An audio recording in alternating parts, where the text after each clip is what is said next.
Okay, another tutorial na naman kung paano mag Spider-Man Miles Morales sa Magic Core tapos naka-Stardust.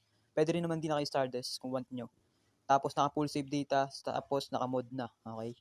Una, i-copy nyo lang yung link na ibibigay ko sa inyo or mag-join na sa Telegram, lalagay ko na lang doon. Public naman yun, nasa bio ko sa TikTok. Pag join nyo, makita nyo sa topic. Void Network Official yung pangalan ng Telegram. Gagawa ko ng topic doon, Spider-Man Miles Morales, file mod, ganun, something. Kayo na bahala doon. Copy nyo na lang yun. Ito yung link na yun, kakopy ko na. Pag copy nyo, open nyo na yung Magic Core nyo. Punta kayo sa Steam. Then, click nyo yung kulay green. Tapos, pasok tayo sa loob. Buti na lang mabilis yung pila ngayon. Okay. Waiting lang tayo konti. Or spoiled ko na para di tayo matagalan.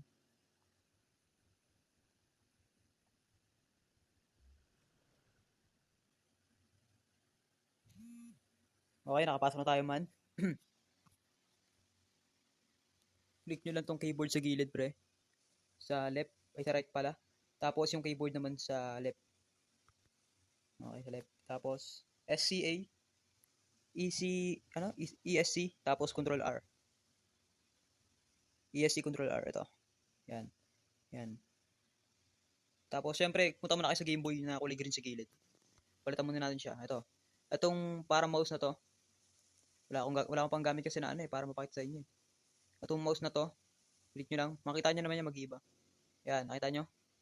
Tapos, bawasan natin sensitivity niya. Gawin natin 30. Yan, 30. Okay na yan. Open na natin yung Microsoft Edge. Tapos doon natin i-paste yung link. Okay. Click nyo lang yung sa gilid. Sa right. Kulay blue.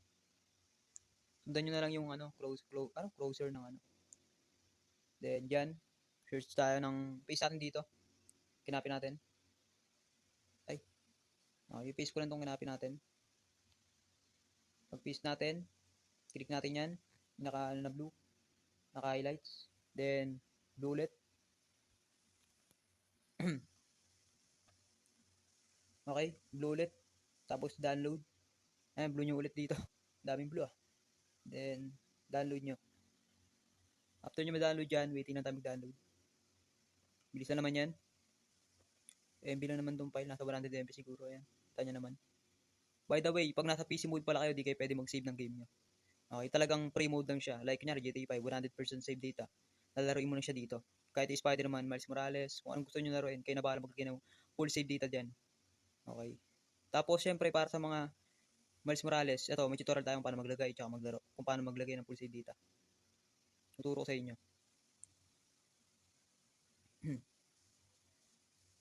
Then, after nyo mag-download dyan, click nyo na yung file. Double tap nyo lang. Tapos, search nyo na tong Microsoft Edge. Open nyo yung folder. Double tap ulit. Yan, pag nandiyan na kayo, unahin nyo na yung 7-zip x64 exe. Booking na nakakaano. Install. Then close. WinRAR naman. WinRAR x64 ulit. Sa baba, pinakababa. Para sa taas, baba lang. Unahin nyo. Then, install ulit. Okay. Done. After nyo matapos dyan, click nyo yung Explorer. Double tap nyo lang din. Gitna, piliin nyo. Yung U. Tapos, leta na natin na konti ito. Leta natin na ganyan. Load, ayan. Sundan nyo na lang yung, mouse cursor natin. Cursor. Then, right click kayo dyan. Extract here. Open nyo yung Spider-Man Miles Morales. Tapos, mag-open kayo ulit ng Explorer. Isa pang Explorer. Then, move nyo to dito. Sa gitna nyo lagi, itututok yung mouse nyo. Tapos, long press habang minumove. Then, gamit nyo yung thumb nyo. Okay. Na-move na natin siya. All goods na. Ngayon, open natin dito sa letter M.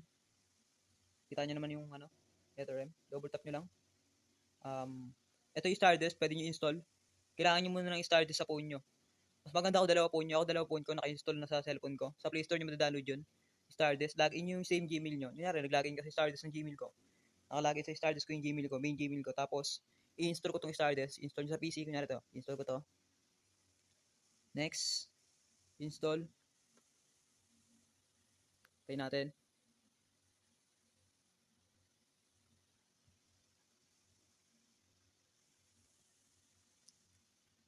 Then, continue with email. Okay, email. Kung ano yung nilagin nyo sa cellphone nyo, kung anong, kunyari, iPhone, iOS, pwede yan. Kung kung iOS device nyo, parang i-connect nyo na lang yung phone nyo dito sa PC ng Magicore, okay? Yan. Lagyan natin yung same Gmail na ginamit natin. Okay. Continue. Pag natapos nyo na yung verification, code verification, ayan na, connected na sa device nyo yan. Open nyo na yung StarDisk ng device nyo. Kayo na lang bahala mag-setup dun, madali lang naman yan. Pakapain nyo na lang. Okay. Then yan. Huwag nyo yung X yan. Delete nyo lang. Minimize nyo lang. After nyo ma-minimize, open nyo na ulit yung M. Ayan na, open ko na pala. Ito lang, click nyo lang to M. Yan. Pupunta kayo dito. Tapos M ulit. Tapos piliin nyo yung MX. Tapos apat na 4. MX tapos nabubula ko guys ha. MX tapos apat na 4. Okay. Then yan.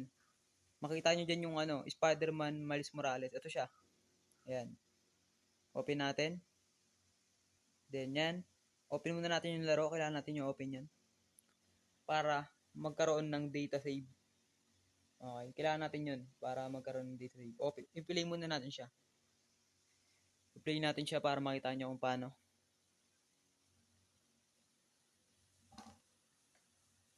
Naka-mode na yan guys. Ayan, naka-mode na siya. Wala tayong sasalpak dyan. Naka-moded na yan. 100% save data lang kailangan natin.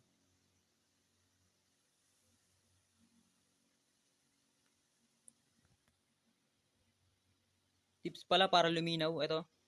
Kita nyo ba SD na nakalagay dito? Itong SD na to. Click nyo yan. Tapos pipiliin nyo sa baba. Yan. Magiging HQ yan para luminaw. Okay. Para ma-extended charge, syempre gumamit kayo niyan bago kayo pumasok sa laro para di maubos yung time nyo.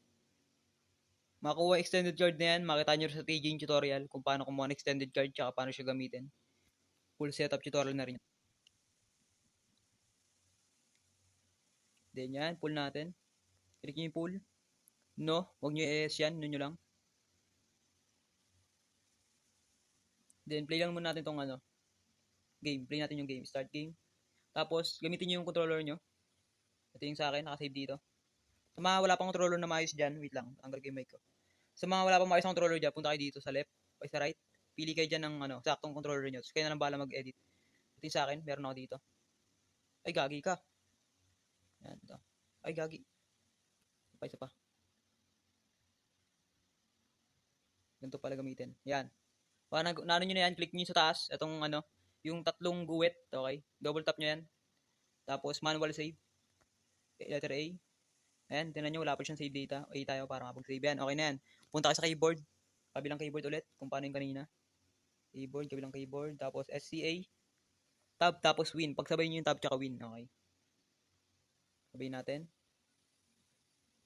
Then, X na natin yan. Hindi siya ma-X pag ginamit yung controller na Xbox. Kailangan nyo muna ibalik yung mouse controller. Ayan. Balik natin. Tapos X natin siya. Yan, X na natin. Balikin tayo sa file. Then, paano nung lagyan ng full save data? Ito yung 100% save data ng Spider-Man.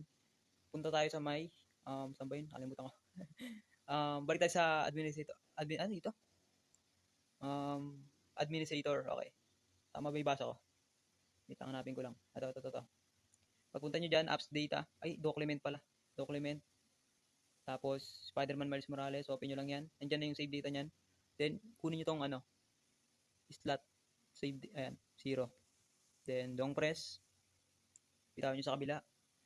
R. Then, yun, play nyo na. Meron na kayong Spider-Man na naka 100% save data. Play nyo lang siya kanina kung paano ko pinlay. Okay, sa M lang din natin siya ulit i-play. Okay, sa M, tapos MX 00 kung sa kanina. Doon lang din yun. Yan, tapos yan. Matic na yan, pre, na 100% save data na yan. Sa isang device naman, matic na yan, connected na yan yung StarDisk mo sa ginawa ko. Kung ayaw nyo ng StarDisk, ganito lang talaga gusto nyo. Huwag nyo na-download yung StarDisk sa nyo. Okay. Kaya ng dalawang device doon, mas recommended. Hindi siya pwede sa isang device. Mas maganda pa rin talaga ng dalawang device para sa akin. Kung pwede siya sa isang device, dapat supported yung Magicore nyo na floating window, ganun. Floating apps, ganun, something. Okay. Okay guys, peace out na guys. Ito na yung tutorial natin. Ganyan lang, lagyan yung tutorial nyo. Moods na yan pre, laruin nyo na, naka-moods na yan. Kaya na lang bahala mag-setup ng karakter. Kayo bahala guys. See you.